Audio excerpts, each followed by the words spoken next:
नमस्कार स्टूडेंट्स।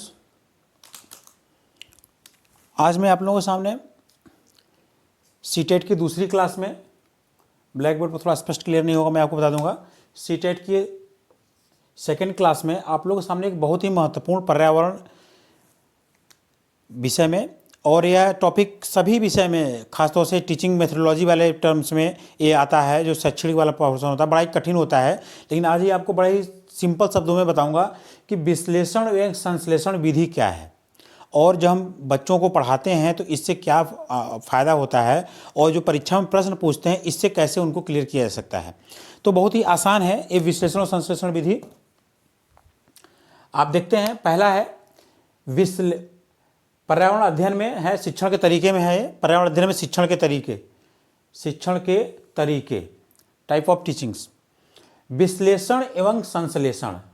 तो विश्लेषण विधि जो होती है, नाम से लग रहा है विश्लेषण, यानी किसी चीज़ के बड़ा डीप में जाना, किसी चीज़ की गहराई से खोज करना।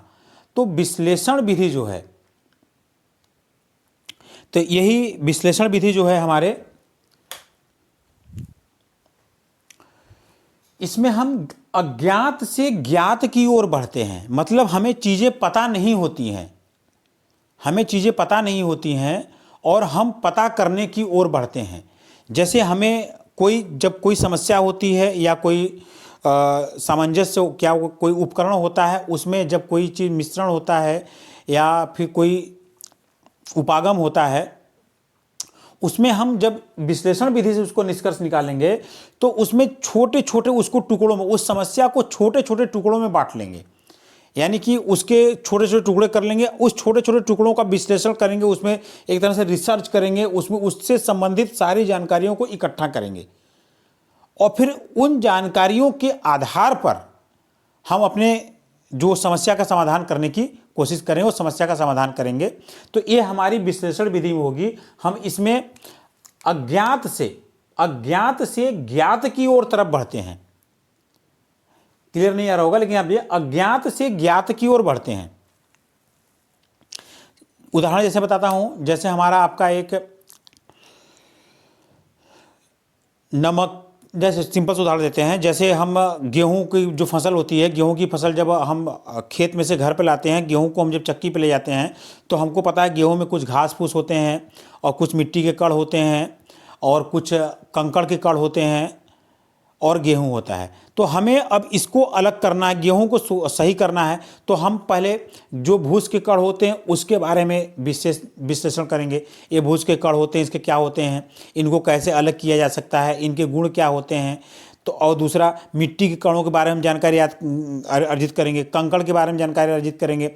हम निष्कर्ष निकालेंगे कि भूस के कणों को हम तेज़ हवा से उड़ा सकते हैं, और पानी, जो कंकड़ के कण हैं, जो कंकड़ हैं, जो मिट्टी नहीं है, कंकड़ हैं, उसको हम छन्ने में से छान सकते हैं। जो बड़े कंकड़ उससे निकल जाएंगे, छोटे कंकड़ों को हम बीन सकते हैं। और जो मिट्टी जो गेहूं में लगी हुई है, हम उसको, मिट्टी का गुण होता है कि हम उसको पानी में मिला लेंगे तो घुल जाएगी। तो उसके जो प्रत्येक टुकड़ों में हमने बांट करके ज्ञान अर्जित किया, और इन्हीं गुणों के आधार पर हमने उस समस्या का समाधान किया। और दूसरी विधि है, इस विधि के बारे में वो जान लें। यह विधि खोज करने की, जो इस विधि का सबसे बड़ा गुण है, यह विधि खोज करने की बहुत ही प्रभावशाली विधि है। और इस विधि से जो भी शिक्षण छात्रों को दिया जाता है, यह बहुत ही प्रभावशाली होता है, और इनको लॉन्ग टर्म तक याद रहता है, क्योंकि वह खुद से विश्लेषण करके वो चीज़ों को खोज रहे हैं और पता लगा रहे हैं। तो एक तरह से रिसर्च टाइप हो गया, वो बच्चा कभी भूलेगा नहीं।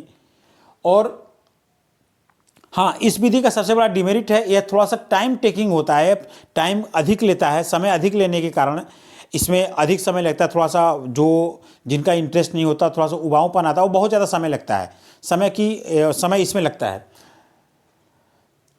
हाँ, अधिक समय लगता है, ये इसका सबसे बड़ा डिमेरिट है। दूसरा है संश्लेषण विधि। संश्लेषण विधि इसी का एक तरह से दूसरा रूप समझ सकते हैं। ये दोनों ही एक दूसरे के पूरक हैं। जहां हम विश्लेषण विधि में अज्ञात से ज्ञात की ओर बढ़ते हैं, वही संश्लेषण विधि में हम ज्ञात से अज्ञात की ओर बढ़ते हैं। यानी कि चीज़ें हमें ज्ञात होती हैं, और हम फिर और चीज़ों को और जो चीज़ें हमें नहीं पता होती हैं हम उनकी तरफ जाते हैं। तो संश्लेषण विधि का भी यही है, हम यहाँ पे अज्ञात से ज्ञात की ओर बढ़ते हैं। अब एक सिंपल सी बात है, एक तरह से हम विश्लेषण विधि में हम एक प्राइमरी डाटा यूज करते हैं, इसी प्राइमरी डाटा के गुणों के आधार पर हम संश्लेषण विधि में इस डाटा का यूज करते हैं, तो यहाँ पे हमें सेकेंडरी डाटा हो जाएगा। जब हमने पता लगाया, जब हम ये बात हमें विश्लेषण विधि में हमने यह पता लगाया कि पानी जो मिट्टी के कण होते हैं, जो मिट्टी के कण है वो पानी में मिला देंगे तो घुल जाएगा, इसलिए वो अलग आ जाएगा। विश्लेषण विधि में हमने रिसर्च करके देखा, और विश्लेषण विधि में हमने यह देखा है कि भूस हल्का होता है और वह तेज हवा से ये उड़ जाता है। तो विश्लेषण विधि में हमने यह करके देखा। अब संश्लेषण विधि में यह बात हमको पता है कि मिट्टी का कण है, वो मिट्टी है तो उसको पानी में डालेंगे तो घुल जाएगा, और भूस है उसको तेज हवा देंगे तो वह उड़ जाएगा, मिट्टी का पानी में घुल जाएगा, भूस उड़ जाएगा। तो संश्लेषण विधि में हम जो विश्लेषण विधि का प्राइमरी डाटा हमने यूज किया था उसको यहाँ पे यूज कर देंगे सेकेंडरी डाटा के रूप में। यहाँ पे यानी कि हमें ज्ञात है यह बात का कि भूस उड़ जाएगा, कंकड़ बड़ा है उसको छान लेंगे और मिट्टी पानी में घुल जाएगी। तो हम यहाँ पे ज्ञात से अज्ञात की ओर बढ़ते हैं।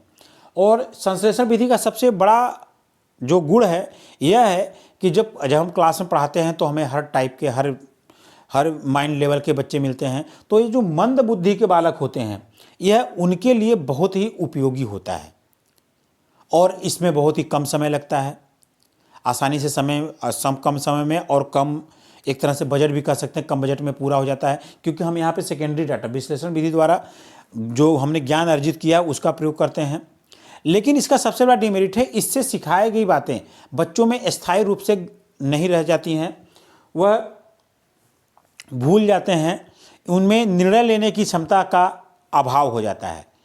जबकि विश्लेषण विधि से जो हम ज्ञान अर्जित करते हैं बच्चों का तार्किक गुणों का विकास होता है और उनमें निर्णय लेने की क्षमता का विकास होता है। वहीं संश्लेषण विधि में होता क्या है, यह थोड़े से मंद बुद्धि के बालकों के लिए, जो क्लास में थोड़े से जिनकी लर्निंग कैपेसिटी कम है उनके लिए काम आता है। और ये दोनों विधियाँ बहुत ही महत्वपूर्ण है एग्जाम के पॉइंट ऑफ व्यू से। इससे प्रश्न आता है, आपको एक केस स्टडी टाइप का या मैटर दे देगा कि आपको कैसे मतलब इसमें कौन सी विधि का प्रयोग किया गया है। इसके आगे हम आगमन निगमन विधि, ह्यूरिस्टिक विधि और ढेर सारी विधियाँ हैं, सबको बारी बारी से पढ़ेंगे। वीडियो पसंद आए तो वीडियो को लाइक करिएगा, और जो नए लोग हैं चैनल को सब्सक्राइब करिएगा, बेल आइकन को ऑल पे प्रेस कर दीजिएगा, जिससे सीटेट से संबंधित और भी वीडियो संबंधित जो भी आपको प्रेस करें वो आपको तुरंत वीडियो मिल जाए। सीटेट की समय रहते ही हम पूरा कोर्स कंप्लीट कर देंगे, जिससे आप सीटेट के सभी प्रश्न को बहुत ही आसानी से कर लेंगे। धन्यवाद।